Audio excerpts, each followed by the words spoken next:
This episode is brought to you by Indeed. Stop waiting around for the perfect candidate. Instead, use Indeed sponsored jobs to find the right people with the right skills fast. It's a simple way to make sure your listing is the first candidates see. According to Indeed data, sponsored jobs have 4 times more applicants than non-sponsored jobs. So go build your dream team today with Indeed. Get a $75 sponsored job credit at Indeed.com/podcast. Terms and conditions apply. You heard of this thing, the 8-minute abs? Yeah, sure, 8-minute abs. Yeah, the exercise video. Uh-huh. Yeah, well, this is going to blow that right out of the water. Listen to this. 7-minute abs.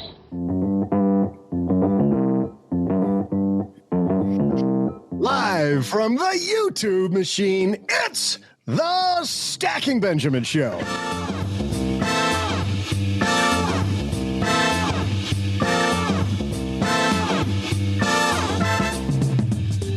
I'm Joe's mom's neighbor, Doug, and it's National Women's Equality Day. Today, we're celebrating a woman who has no equal, at least, in her ability to turn household items into clothing, from the Afford Anything podcast, Paula, Pant. Then we have 2 men. Ugh, who cares? What? I have to introduce them? All right, fine. Today, we welcome a bastion of equality, OG. And from lenpenzo.com, it's Betty Friedan. She's out enjoying some of the equality she went on strike for. It's just another Menzo, our very own Len Penzo. See what I did there, man? So, what's today's topic? We're diving into expectations versus the reality of retirement. One popular retirement author shares opinions, and we'll throw in ours. So, what's your retirement dream? Let's clarify it. You have your own happily ever after. And speaking of happy, I am thrilled to bring you another unequaled trivia. And now, a guy who no woman would stoop so low as to be equal to, it's Joe Saul-Sehy. Happy Friday, everybody. I am Joe Saul-Sehy, Average Joe Money on Twitter. And Doug, nice job. That was way better than what you kept doing in the table read. Congratulations for making I always nail it live. For making it through the script. We got a fantastic day today, as you heard. We're talking retirement. And even if you're a long way away from retirement, you know what? Planning for what you're going to do and how it makes sense, how it doesn't, a big part of living the dream. But I get to live the dream today because I'm with these 4 fantastic people. We already heard from Mr. Doug. So let's say hi to my co-host here at Stacking Benjamin's headquarters, a.k.a. Mom's Basement, Mr. OG. How are you, man? Living the dream, baby. It is a fantastic day in August. And another guy who's here, Mr. Len Penzo here. I will tell you what, it is a freaking hot day in August. You know how hot it is, Joe? How hot is it? Is it? It's so hot, I just baked a lasagna in my mailbox. Oh, but that Penzo lasagna, even mailbox is does that mean you mailed in the recipe? Is that the deal? No, you mailing put in your his stamp on that. Yeah, I put my stamp on it, Joe. It's delicious. That is good. Oh, How hot is it over there? What's the temperature? Let's see. It's currently 97.2 degrees. FM. Fahrenheit. Yes. Okay. did he beat you? Because you were all, when anybody asked that question, no, Not even close. You know what? OG's Beat in which direction? Much lower? Yes. OG's been nailing the trivia so much. I should just asked him how hot it is outside. That's right. He'd have got the answer right. That's true. We're going to see if 3 weeks in a row, if he can get the trivia exactly right. But the woman who has the answer to all the trivia, which is the biggest trivia question of all, when is her last week for the next few months? And it's this week. Paula Pant is here. It is heartbreakingly, unfortunately, my last week for the next 10 months. So I'm going on 10 months. 10 months. Our Nielsen ratings are about to crater. Well, I will miss you so much, and I will miss everyone here so much. Well, Mostly I me. won't miss you, but I'll miss this audience. It is. Am I bleeding, OG? Wow. I just got tagged, man. Wow. Well, today with Paula retiring, how about that, huh? We're talking retirement. A sabbatical. And yes, we're going to have some fun with that. But first, before all that, OG, you know what I was thinking about the other day? No, what were you thinking about? I was thinking about this. Well, running a small business, as you may know, like I do, it is super fun, but it can also be very tough. And when it's time to get a loan, it can feel impossible to find the lender that you actually trust. Big banks say no. The internet, well, that's full of sketchy offers with sky-high rates and fine print you can barely read. Whether you need help covering payroll, managing cash flow, or investing in growth, you deserve better. And that's why I recommend the small business marketplace Fundera, which is powered by NerdWallet. It's a free, easy-to-use platform. It lets you compare real financing offers from trusted lenders, and it's all in one place. And what I like is that you don't need perfect credit to get started. There's no spam, there's no bait and switch, just personalized options that fit your business needs. Nothing I like better than a place that treats me the way that they would want to be treated. Using Fundera is a super way to quickly compare options and make your best funding move the way any great business owner would. Here's the best part, though. For a limited time, when you visit nerdwallet.com/SB and fill out the no obligation form, you're going to get VIP treatment and talk with a real person who knows all the ins and outs of small business lending. And you can tell them specifically what you're looking for. They can tell you specifically which options you should probably consider most. Don't risk your business on unreliable lenders. Go to nerdwallet.com/SB to learn more and find the funding you deserve. Fundera Inc. NMLS ID number 1240038. Well, there's nothing that relieves stress more when you have had a long day, you are completely fried, and you're thinking to yourself, maybe I'll just go out to dinner. But then you think about all those calories, all that money out of your wallet, and then you realize that you can eat healthy because you found Factor. Factor is ready in 2 minutes. Factor shops, preps, cooks, and delivers straight to your door, so you have more time for everything you love this spring, and you don't have to worry about eating healthy and going outside your budget because you've got the food sitting there in the fridge that you had pre-planned. What is Factor? Well, Factor has meals built around your goals, whether that's weight loss, overall nutrition, more protein, or GLP-1 support for strength and workout recovery. Check out Factor's Muscle Pro collection. Every meal's crafted with functional ingredients, lean proteins, colorful veggies, whole foods, and healthy fats. Factor bans 175 plus ingredients. No artificial colors or sweeteners, no high fructose corn syrup, no refined seed oils, just nutrient-dense foods. It's fresh, never frozen, over 100 rotating weekly meals, including globally inspired flavors like Mediterranean and Asian, so there's always something new to look forward to. I use Factor. I think you're going to love it too. Head to factormeals.com/SB50off, stackers, and use code SB50off, and you're going to get 50% off and free daily greens per box with new subscriptions only while supplies last until 9/27/2026. Isn't it amazing? I was thinking about our sponsors. Isn't that incredible? We've got OG here. We've got Len. We've got Paula. We got Doug. Let's get today's party started.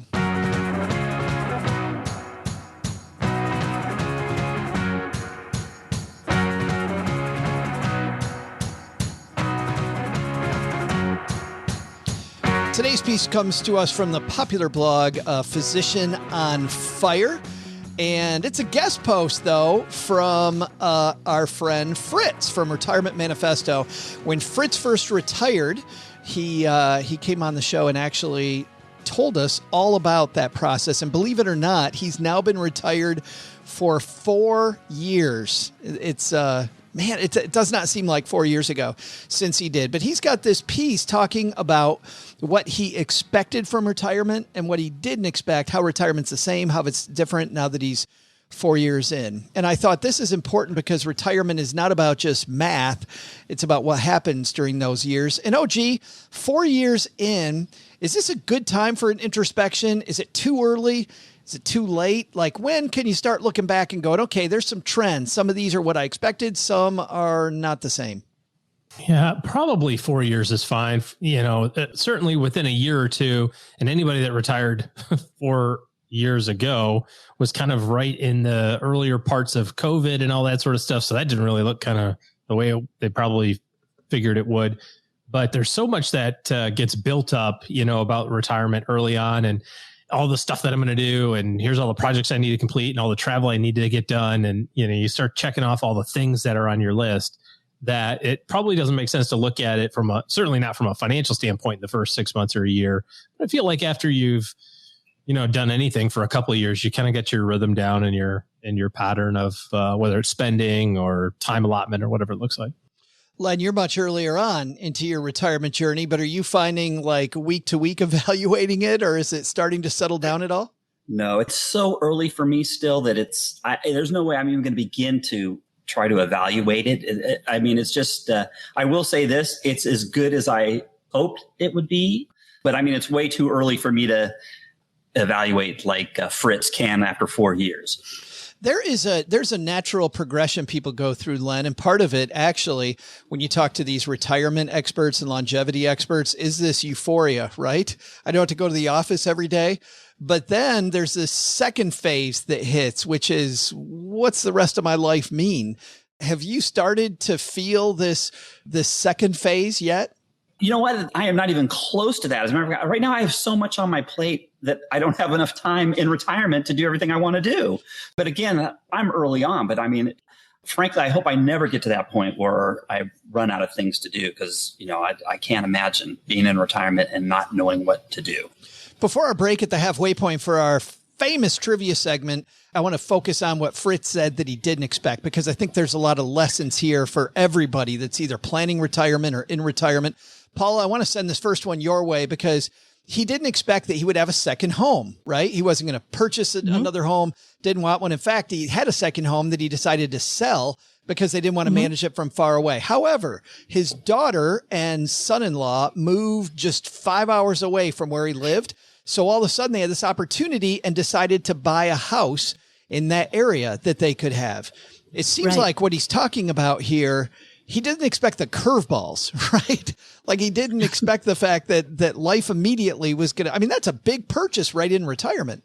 Yeah, that is a huge purchase. But what I hear in his story is that he values family. He wanted to be closer to his granddaughter, right? Not just his daughter and son-in-law, but also like baby granddaughter.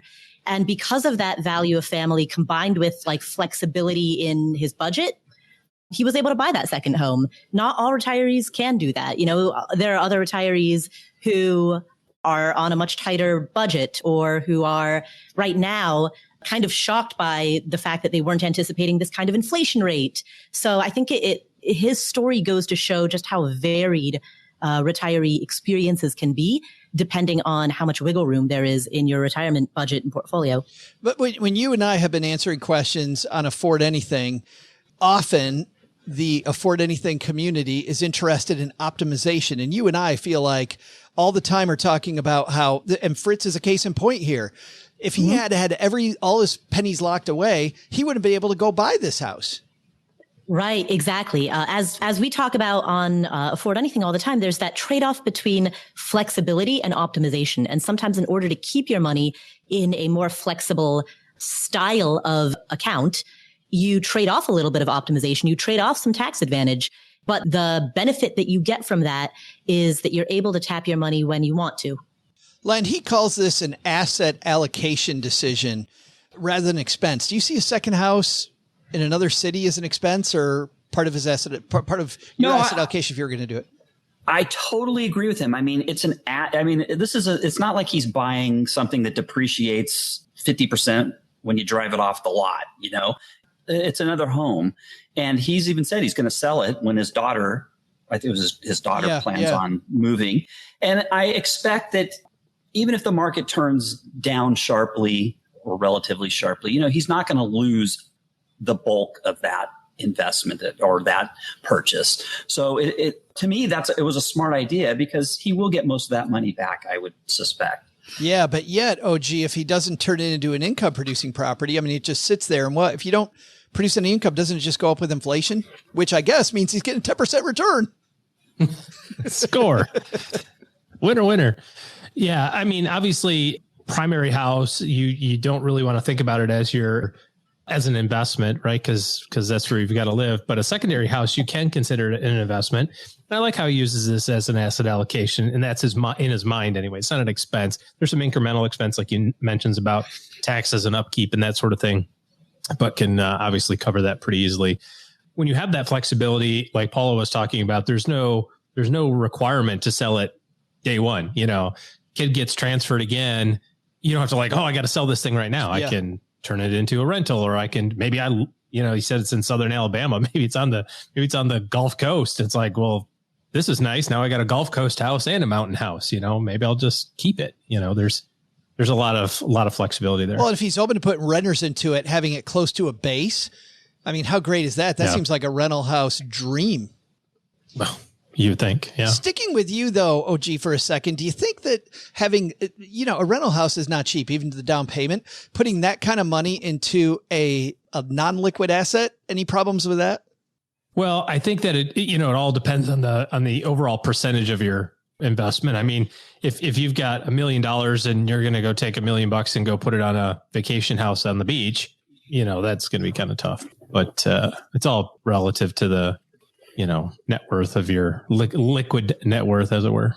The second thing he talks about that he didn't expect was that he would be on a board of directors. Now we're not all going to be on a board of directors when we get to retirement. So I want to widen that a little bit, Len. And I'd like to ask you about this one, because as I think about this consulting, right? Bringing in some extra money. He was just retired. He gets a call from his old boss and finds out that, hey, they want him to keep working, to keep doing some stuff. My dad, in fact, does some of this. Are you thinking about maybe doing some consulting now that you're retired?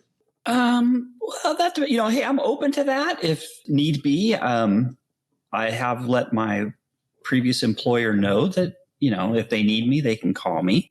I like what he's got. The board of directors thing is fantastic. You meet 4 times a year for an 8-hour meeting, and you go over, that's sweet. And those are usually some sweet paying gigs too that's really good. But any kind of income that you can get in retirement, that's less you have to draw down from your nest egg that you have saved up for all those years. So it is important, if you can get some cushy side hustle or whatever. I mean, that is absolutely something I think you should aspire to. I don't think I would have thought twice, like Fritz, if somebody asked me to do that, be a board of directors. You've been like, yes, that'll never happen for me. But yeah, I'd be all over that. Yep. Could you imagine the big, huge company you worked for, multinational company, Mr. Penzo? Yeah, because I know what those board of directors get for their several hundred K a year plus more than several hundred. Yes, it's crazy. Mm-hmm. Paula, this idea about working in retirement, on one hand, you've got retirement, on another, Fritz is going back to work a few times a year. That doesn't sound congruent. Well, it's only 4 times a year, so it's not an undue burden on his lifestyle. It sounds as though he really had to change nothing about his day-to-day or even week-to-week schedule. And so it's kind of nice. It's a way to stay in the game, stay current, maintain social ties, presumably bring in some decent income. And, quarterly, I mean, you can do just about anything quarterly. I would think, OG, like now with the financial markets being the way they are, the economy being the way it is, like being able to have this small income stream can really do wonders for like your retirement projection. Well, I mean, Len said this, for every dollar that you don't have to put into or take out of your investment accounts, that's the dollar that stays there. Plus that's the dollar that keeps on growing. So it's a pretty big impact of, if you want to retire early and you can say, well, I'm going to go make 20 grand working at Home Depot, how much is that $20,000 in terms of assets you need to have or don't have? And, this is $400,000 or $500,000 of money that you don't have to have in your bank. It's the same thing as paying your mortgage off. We've talked about that a bunch of times of, again, that optimization of like, well, I should have low interest debt and, invest the difference and all that sort of nonsense. But if you have a house payment, then you have to have money to pay the house payment with. And quite often that could be several $100,000 that you don't have to accumulate prior to retirement if you don't have that expenditure. So you kind of flip that around and say, instead, if I can make 15 grand or 20 grand or, like Len's doing a couple $100,000, sure. Can go a long ways. The next thing that Fritz in this piece said that he didn't expect was co-running a charity. He actually now runs a 501c3 charity. And Len, I love this idea that Fritz is talking about is he didn't expect to be so involved in the community. Like that just seems, I don't know, just life affirming in what retirement's all about. Yeah, I think that's fantastic. And I think he mentioned in there that it's been taking more of his time than he expected, but it's fulfilling. And boy, it's something I want to do too. That actually has kind of inspired me to start something up sooner rather than later as well. I mean, boy, talk about giving your later years some purpose and something that will always keep you busy, and you can apply as much of your time as you wish. Fantastic. And I think it's a fantastic idea. Paula, I want to transition this a little bit for younger people that may see themselves a long way away from retirement. You are saying bye-bye to the show. It seems like for you, like waiting for retirement for these sabbaticals, like that's too late. So the reason that I'm taking a 10-month hiatus from the show is because I'm going into a 1-year fellowship, business journalism fellowship. Thank God at Columbia University. It's not the restraining order. That's so good. I know, right? Exactly. Exactly. Well, at least that's not the overt reason. Philip says you can do everything quarterly, but not everything quarterly. Exactly. Pretty good. So I'm doing a 1-year business journalism fellowship at Columbia University, and it's basically a chance for me to hit pause on the things that I normally do year over year. I've been part of the Stacking Benjamins Roundtable for 10 years now, and it's wonderful, but it's a chance once in a decade to hit pause, take time out, and then spend 10 months deeply immersed in learning. There are a lot easier ways to take a hiatus from this show, Paula. I mean, you can get hit by a car. You know what? I was confused. You could have like a pancreatic operation you need.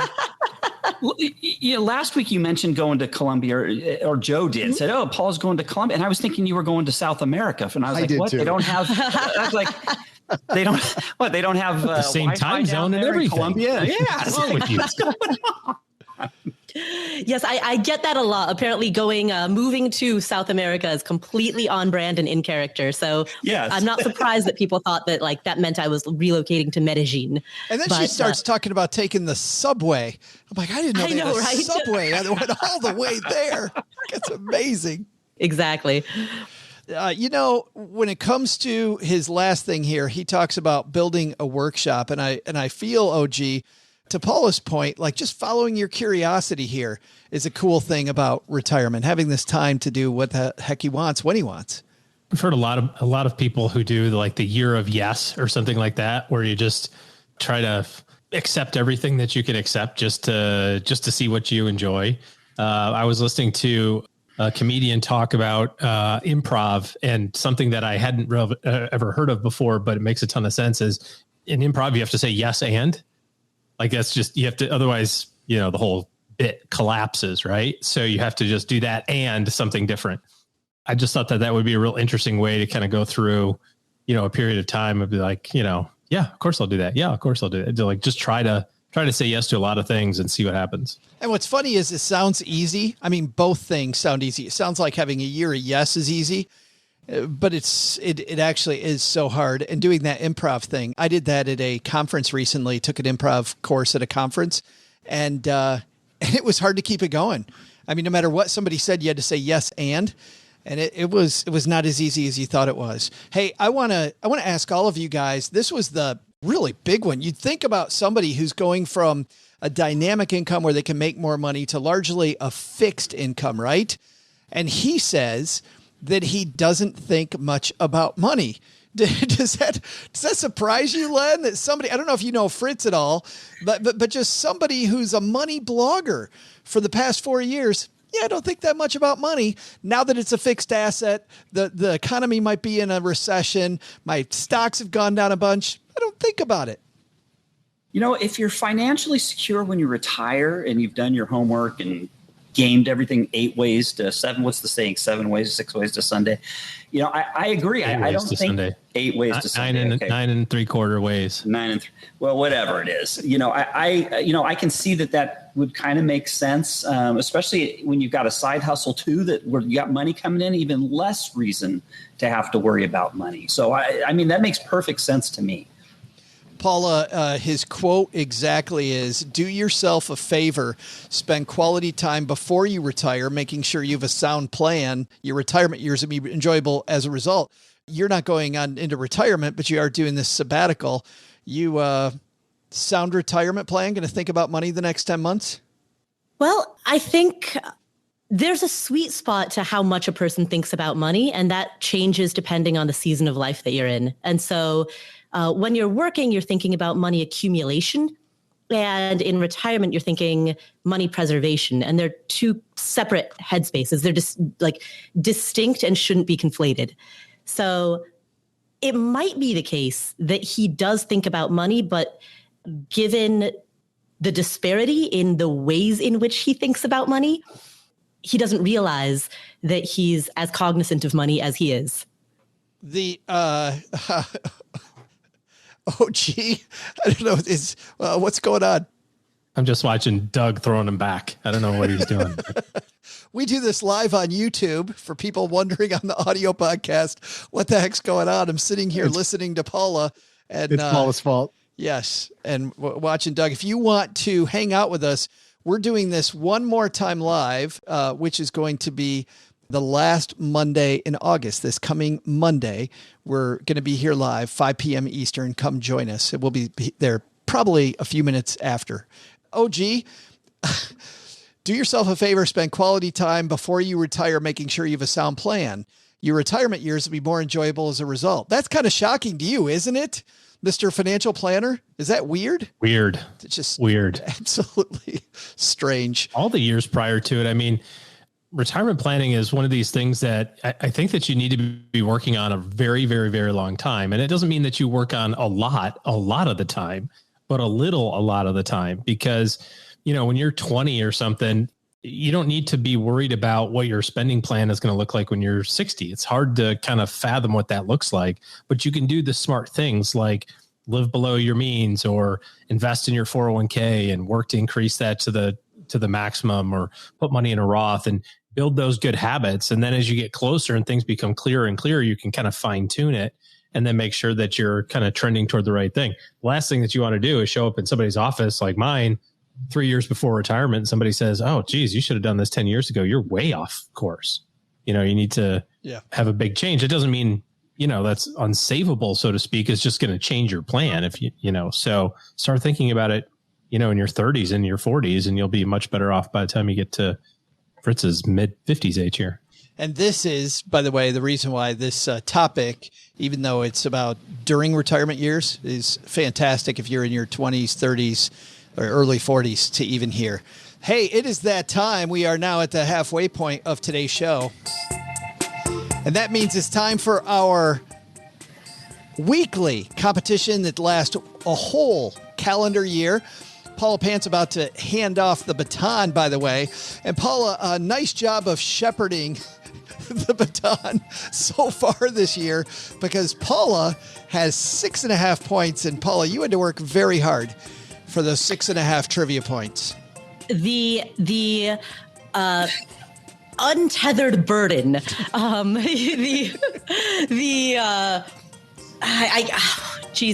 trying to come up with the words to describe the enormity of the effort. Task, the enormity of effort that the person who's going to fill in for you has to try to climb the mountain that you've created. Because Paula has 6.5 points. She tied once with OG. Len has 10 points. OG is pulling away with 13.5. But the bigger news today is the last 2 sessions in a row, OG has nailed it. And because he's in first place, he's got to guess first. We're going to see if he can extend that to 3 times in a row. can he nail it? Before you go any further, though, Joe, Paula, before you go, can I have your picks for the rest of for the next 10 months? Oh, you mean you want me to front load all of my guesses? I just want your pick and mine, so I'll have 2 picks. Yeah, he wants to double answer every week. Then I can sandwich myself. Yeah, he's got. That was Doug's nickname in college. True story. We've got one person who asked the question, though, to see if OG can nail it. Paula can maybe have a big win on her last day here, or if Len can make this close. Here we go. Let's see. I am the one who knocks, Joe. It is you. Hey there, stackers. I'm Joe's mom's neighbor, Doug.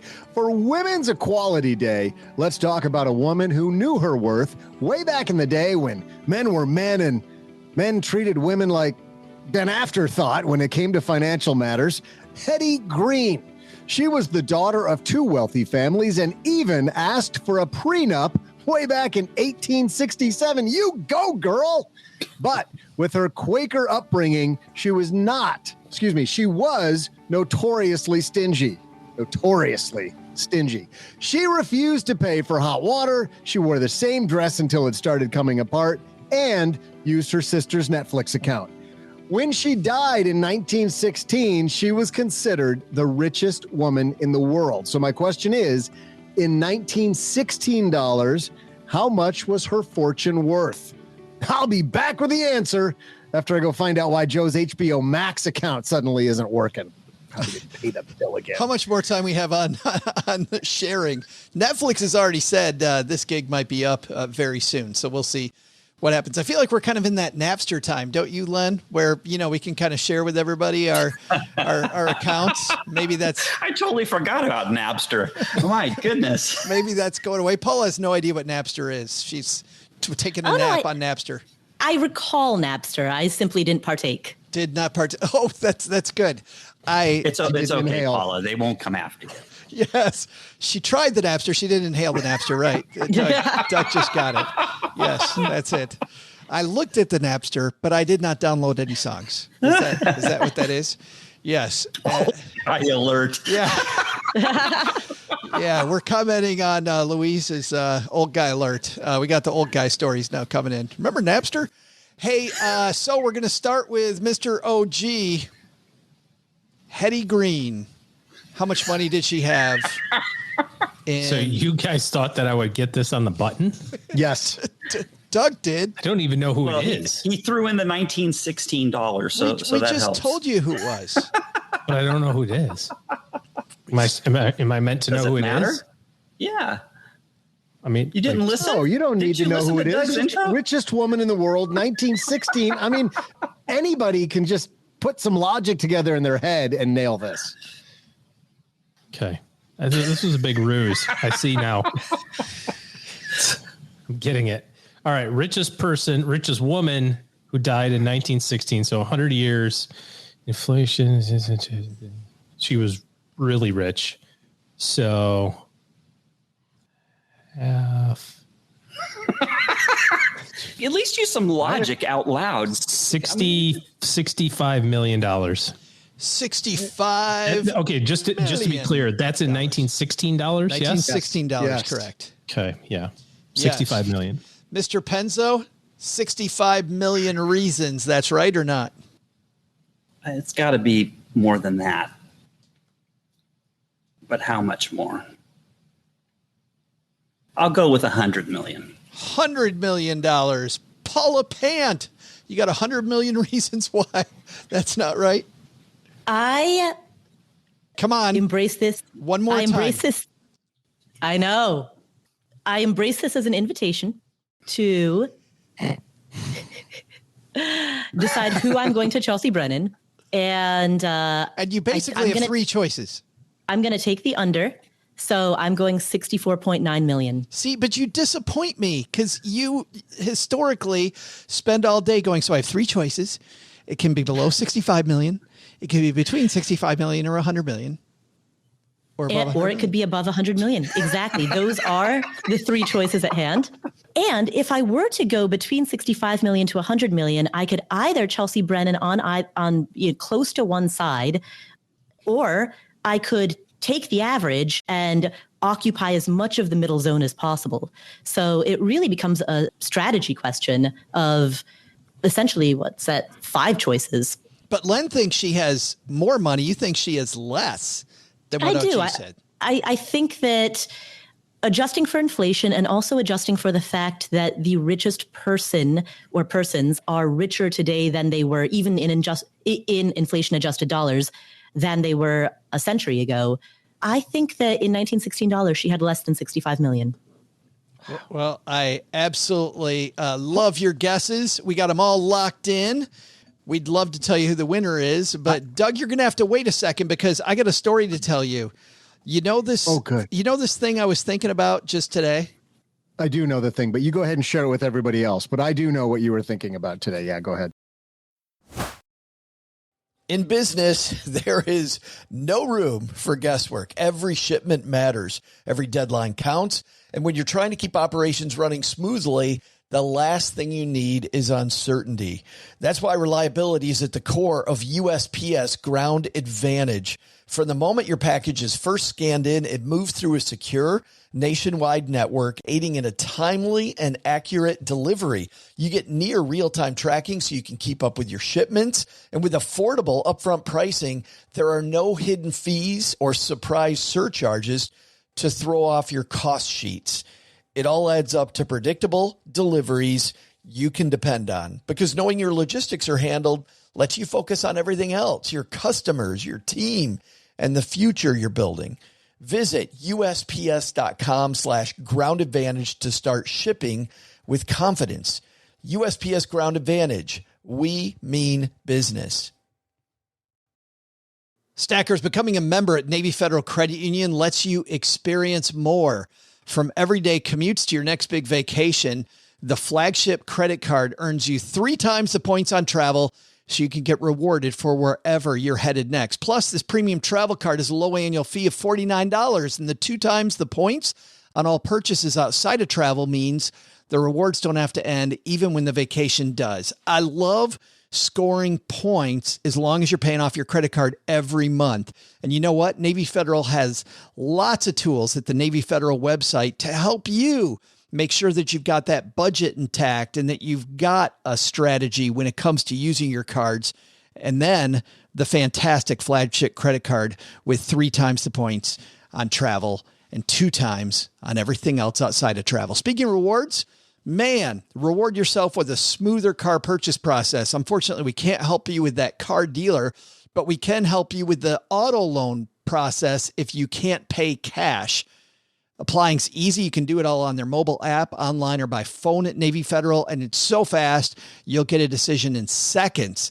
Navy Federal has great rates on auto loans, plus, you're negotiating with the dealer on that price or negotiating with a person who's selling that car on price. With their car buying service powered by TrueCar, you'll be able to shop easier, compare, and get upfront pricing on your next new or used car so you can fit it into the budget. Navy Federal, our members are the mission. Navy Federal is insured by NCUA, open to the Armed Forces, the DoD, veterans, and their families. Flagship rates are variable and range between 10.74% and 18% APR. Based on creditworthiness, ATM fees for cash advances are up to $1 at non-Navy Federal ATMs. Credit and collateral subject to approval. Message and data rates may apply. Visit NavyFederal.org for more information and to apply.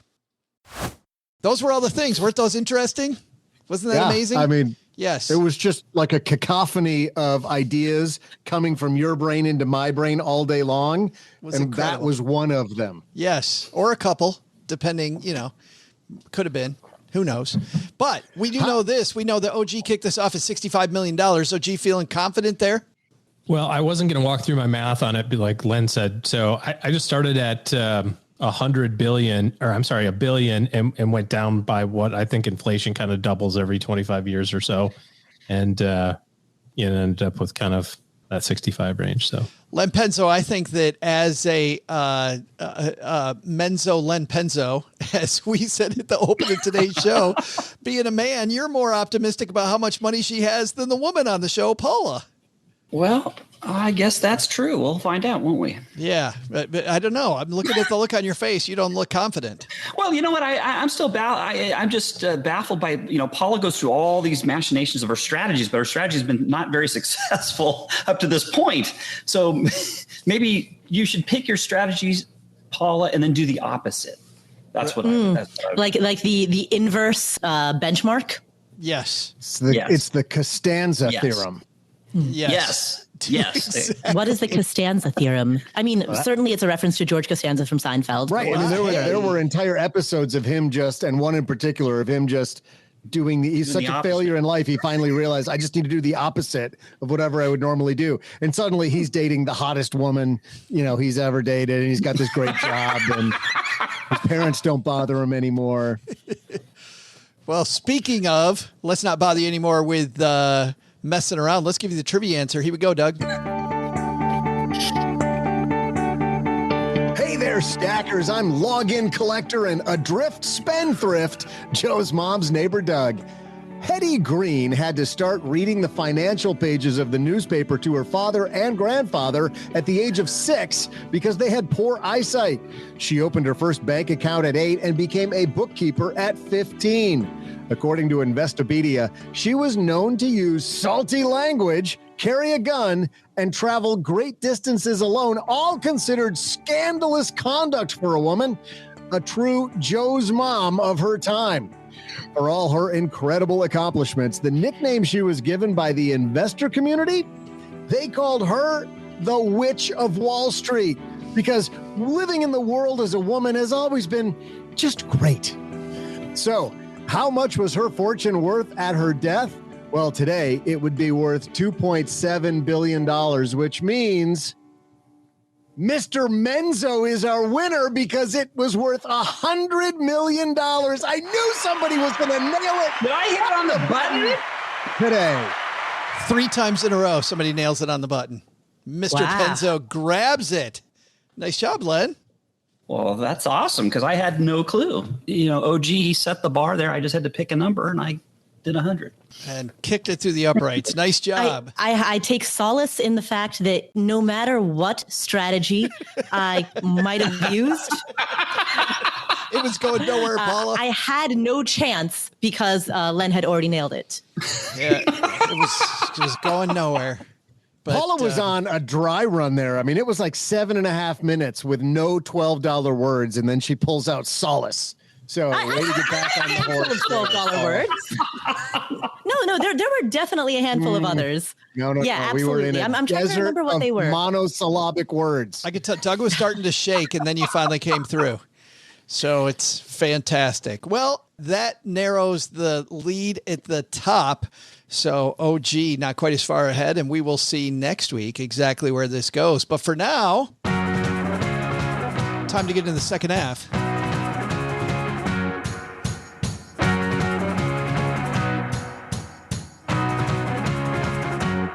Second half of our discussion today is brought to you by Magnify Money. Len, you know what happens when you go to stack? Well, wait a minute. What am I doing? Paula Pant, it's your last time here. Yes. You know what happens when you go to stackingbenjamins.com/magnify money? You find out that the products that you encounter at your brick and mortar are nowhere near the best in class. Nowhere near.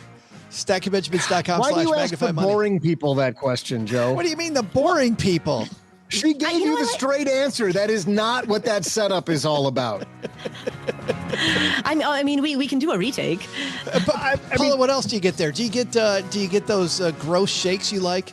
You discover that macaroni and cheese can be made into any assortment of edible candies, snacks, desserts, drinks. You discover a variety of use cases for your favorite childhood foods. Drew even hanging out here with us is disappointed, Paula. All the things you choose to say actually what you're supposed to say. You can't do that. It's your last time. You got plenty of things. You know what? When she comes back from Columbia, she will have that lesson learned and she'll nail it. She'll have it down. No, but when she comes back, she'll be all Columbia'd. She'll know like good journalism. And so she's going to leave us in the dust. Yes. Very sad. But we have her for half of a show here still. So let's jump on this. The first half of our discussion, of course, was all the things that Fritz, who's been retired 4 years, the things that he surprised him. And it surprised him that he would do some consulting work. It surprised him that he would buy a second home when he thought that he wouldn't. It surprised him also that he would co-run a charity and build a workshop. And also, and probably most of all, that he doesn't think about money as much as he thought that he would. But the things that he had to look forward to that he really, really is still excited about, joy of free time. And Len, you mentioned this in the first half, your lack of free time, like general lack of free time. He says he doesn't have a ton of like like sit around time, but he gets to be at the steering wheel now. Yeah, the calendar is still full, but you decide what's on that calendar rather than your bosses or whoever else. So I mean, and that is huge. I mean, it's awesome. But is there ever worry, OG, about that calendar getting empty and it kind of slips away? Because it feel like for some people, man, they get into retirement a little bit and they atrophy. You talking about like atrophy, like from a mental standpoint? Yeah, I'm talking about because Basically, they have free time, they just do nothing. Well, I mean, it's more of a you problem, I suppose, than a retirement problem. You know, if that's what you think that retirement is going to look like, is sitting around and doing nothing, you won't have very much time to do that. Because, you know, I mean, you have to have energy, you have to move around, you have to exercise and eat correctly and, you know, have a reason for getting out of bed. Because if you don't, pretty soon you just go, why am I even here? But don't you think that this is a problem with people that retire from something?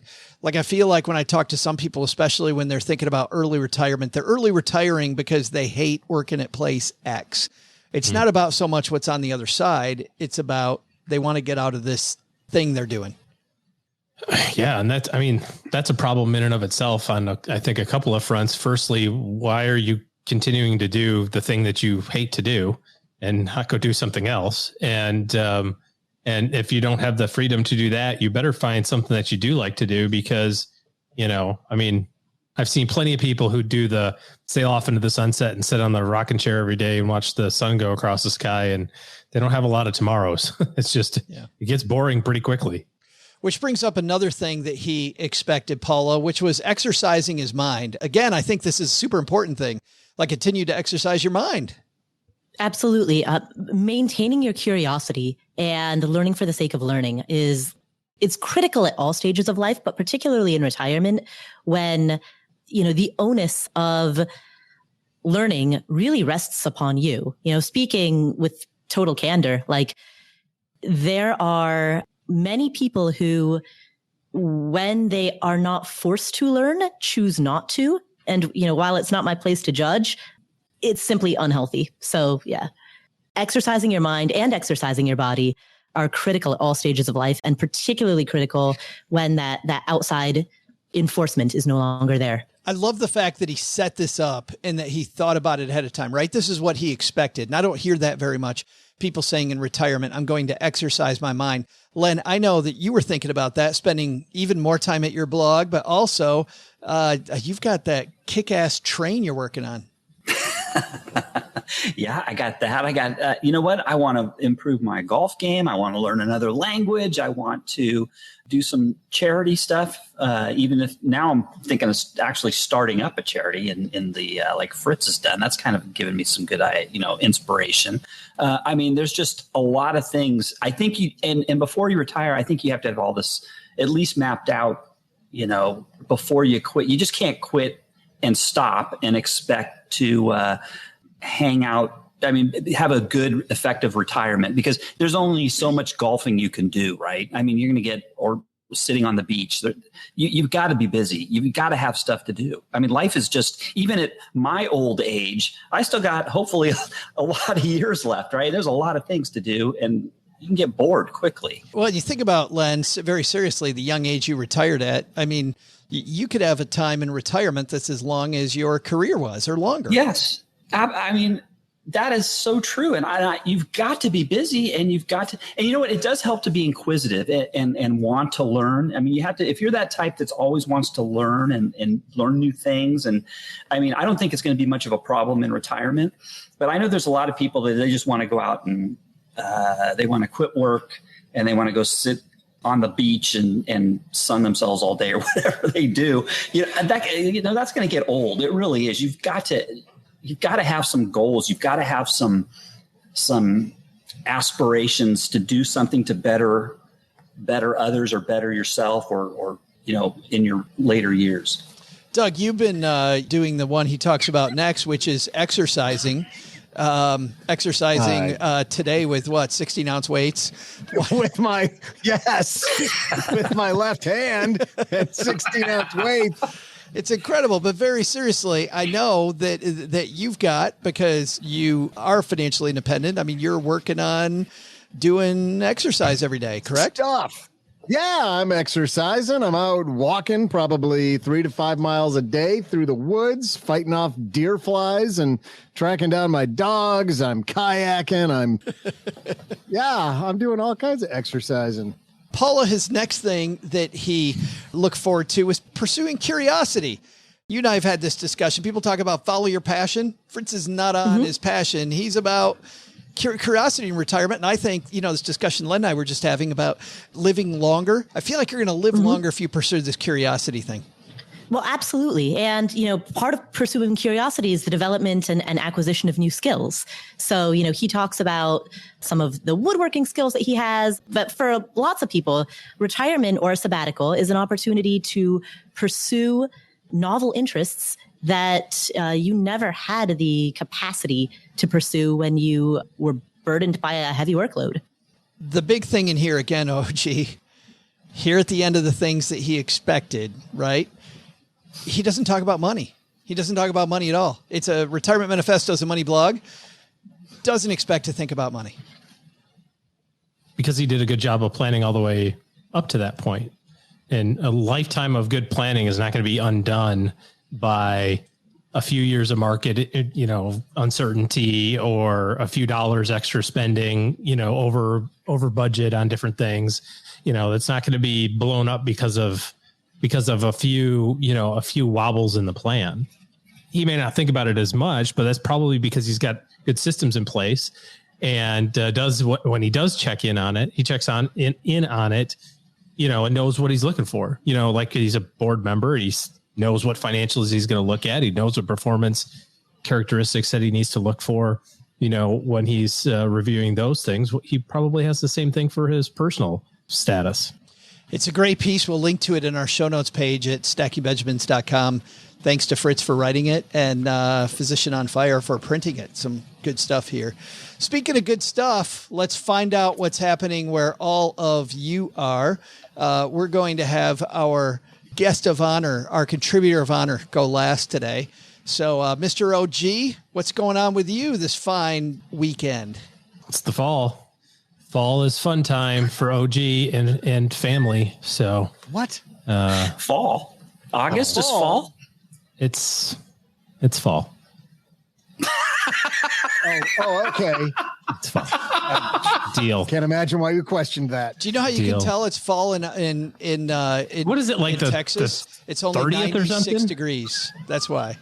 Yes. It's big cold 96. Front came through. Big cold front coming through. Yeah. It's going to be in the 80s. Which makes it only 96. So you're good. Yeah, there it is. Mr. Penzo, what's happening at lenpenzo.com? At lenpenzo.com, we go over some money mirages. What they are basically are mistakes people make in the name of saving a few bucks. So they'll think they'll do something, they think they're saving money, but in reality, it usually doesn't save the money at all. So can you give us one of those? Give us one of those. Just a little taste. Sure. Okay. Here's a little taste. And since it's a taste in response, going to a restaurant and ordering the daily special. A lot of people will go, "Oh, the daily special. Sure. That sounds great. We're having the bass, marinated in a butter sauce with blah, blah, blah, blah, blah." But they never tell you the price. But a lot of people think that it's a a price special. It is not a price. Usually it's not a price special. It's brother issue. It's one of the most expensive things on the menu usually. So that's the kind of things we're talking about. There's 5 others I've got. I'm not going to tell you though, Joe. Yes. You got to make people come to lenpenzo.com and check it out for themselves. Paula Pant thought it was expensive spending time with us, so she's kicking us to the curb. So, Paula, what's going to happen at Afford Anything while you're gone? So on the Afford Anything podcast, everything will continue to run as normal. So in the month of September, as we've always done, we will have what's called the September sabbatical. We've done that every year for the past 3 years, which means in the month of September, you're going to hear some of our best episodes from the archives. Morgan Housel, the investment writer, Rand Fishkin, the founder of Moz.com. There's some of our best archived episodes. So that's in September. And then October, November, December, we have Stanford professor Jeremy Utley talking about the routine habits of breakthrough thinkers, original thinkers. We have Daniel Crosby talking about behavioral finance. We have Laura Vanderkam, a time management expert, talking about tips for instituting practices in your life that can help time management, not at the tactical level, but rather at the strategic level. So all of that is queued up and ready to go for the rest of the year. So in other words, you have plenty of time for your own podcast. Exactly. Precisely. 10 months. I think she has them all queued up and ready to go, which is the, going to be a tough 10 months without you, Paula, but we will try to make it through it. I will absolutely miss being on this roundtable, and I look forward to coming back in May of next year, May 2023. It's funny because we have people in the comments talking about that, about give us the date. So there it is, May of next year. We will see Paula again, but we got a lot of good stuff between now and then that we're going to try to duct tape this thing together without Paula Pant. Speaking of duct tape, I need you to duct tape something for me there, Mr. Doug. Duct tape this. What should we?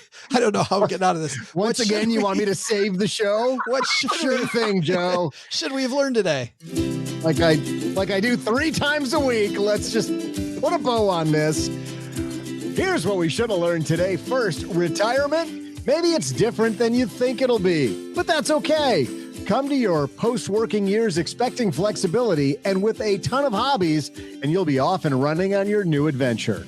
Second, don't retire from something. Instead, retire to something. Like, in Paula's case, writing a thesaurus. But the big lesson... Thanks, Len. But the big lesson, man, all of this stuff about women's inequality, I'm sure glad we finally fixed it. I mean, we got no glass ceiling anymore. We've had a woman president. What's that? We still have work to do? 160 years after Hetty Green? What the hell is taking so long? Hey, amazing Steve Stewart, fix this women's inequality thing in post, would you? Thank you.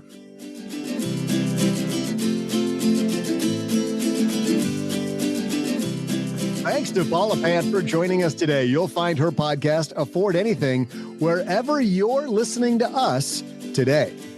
Thanks to Len Penzo for joining us today. You'll find Len at lenpenzo.com. Thanks also to OG for joining us today. Looking for good financial planning help? Head to stackingbenjamins.com/OG for his calendar. Okay, buckle up, folks. Here we go. This show is the property of SP Podcast, LLC. Copyright 2022 and is written in part by Paulette Perhatch, who helps writers power their words, their work, and their earning potential with her Powerhouse Writers Coaching Program. Find out more at powerhousewriters.com. Thanks also to our team who made today possible. Brooke Miller juggles the production of this show, handles the show notes, and creates our amazing newsletter to the 201, while raising a 1-year-old. Tina Eichenberg and Gertrude Smith are our social media mavens. Not only should you not take advice from these cheese bags, don't take advice from people you don't know. This show is for entertainment purposes only. Before making any financial decisions, speak with a real financial advisor.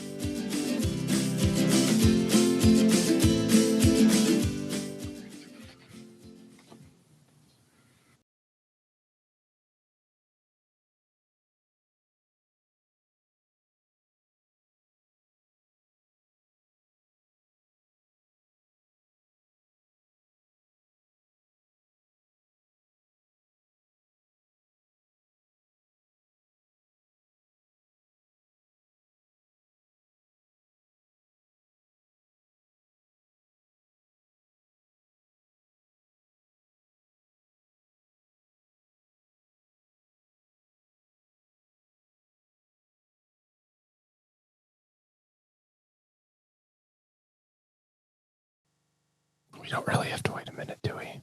We totally. It gets better when you say that. I shouldn't have even answered. Welcome to the after show. I pulled up this list of 10 of the strangest milkshake flavors. You got to hear these because these are just incredible. Have you guys had bacon in your shake before? Nope. No. Not yet. there's a bacon flavored shake at the Southern burger chain Root Burger, the Root Burger chain, where it's called an Elvis Presley, and it has bacon in it. And I thought, I gotta have this thing. It was disgusting. Like, it was so, I don't know, the bacon flakes with vanilla ice cream just didn't do it. But I'll tell you what's even grosser is that my Google in this piece, serves up random ads, and it has an ad for dandruff, like right below the bacon flavored shake. And the top of this dude's head looks exactly like the bacon in the picture above. So not selling much there. How about this one? Buffalo wing milkshakes. Sound like what Doug wants on a Friday night. It's got celery in it. Buffalo wing milkshake. Oh my God. So, well, that makes it much better. what else is in there? Is it like buffalo sauce, blue cheese? It's just what's bad is they don't give you the whole thing, but it looks like there is blue cheese sprinkled on the top. And then it's a buffalo flavor. It's like that orangey, that burnt sienna crayon in your 64 pack of crayons when you were a kid. There is a Japanese beverage shake here that is pancake flavored. Oh, stack I of can, behind I that. can see that being good. That sounds good. Yeah, because I can imagine pancake ice cream. Pancake flavored milkshake. It can even be warmed up, it says. And then behind the with or without syrup. I know. Well, it says that it's sweetened with syrup. So yeah, the syrup's Yummy. a part of it. I think that's mandatory, don't you? It's got to be. And the whipped cream on top and a little strawberry on top. Oh, delicious. This is OG's favorite. Behold the cocktail that only the most ardent McDonald's lover would drink, because OG not only likes milkshakes, but mixing them with alcohol. It's called the McNuggetini. You take a McDonald's chocolate milkshake, vanilla vodka, and pour it into a barbecue sauce rimmed martini glass and garnish it with a McNugget right on the edge of the martini. Some people have more free time than brains. Does that mean you don't like it? Sweet potato milkshake. But anyway, this is a long way to get to. We're here to experience a milkshake. And this is why you guys need to be here live with us watching this, because Paula has made us a special milkshake for her last after show.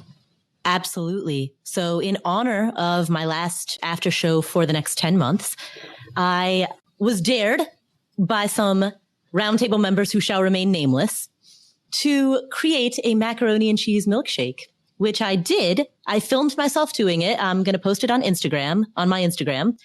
I had to make it prior to the show because, of course, it would just take too much time to try to make it live during the after show.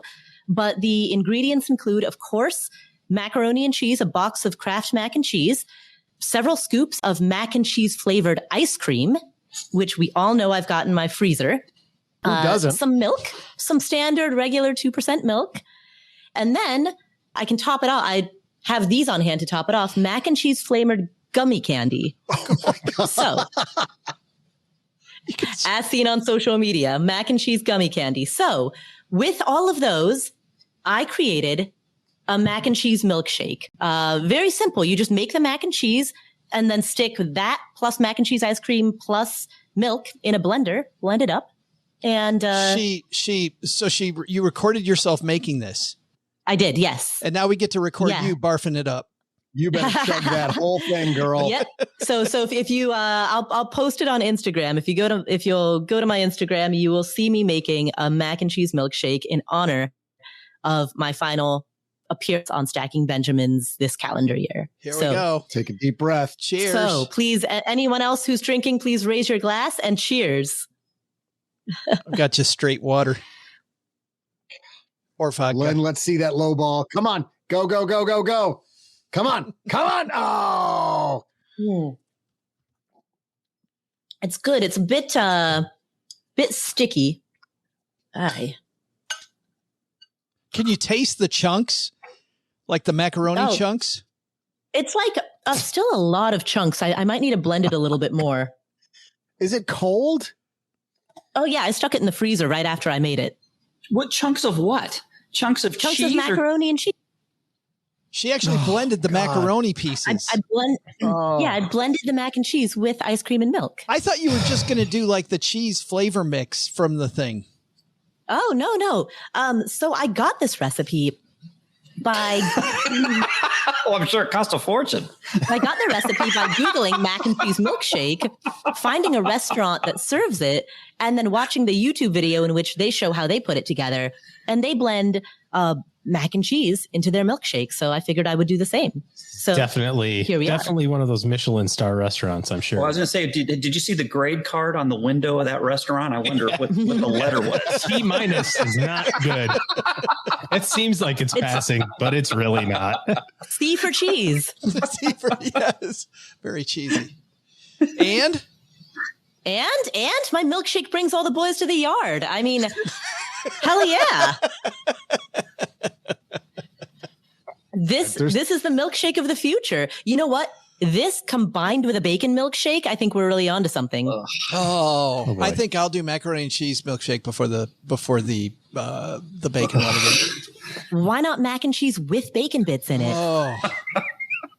Or hot dog chunks. Mac and cheese and bacon. If you're going with hot dog chunks, Len, just go with chunks. Hey, that was a bachelor. When I was a bachelor, it was Kraft macaroni and cheese and some Oscar Mayer hot dogs. You just slice up the hot dogs, you throw them in with the Kraft macaroni and cheese, and oh my God, delicious. And it's deluxe. Yes, exactly. I wouldn't call it delicious per se, but it's sustenance. Something. Wow.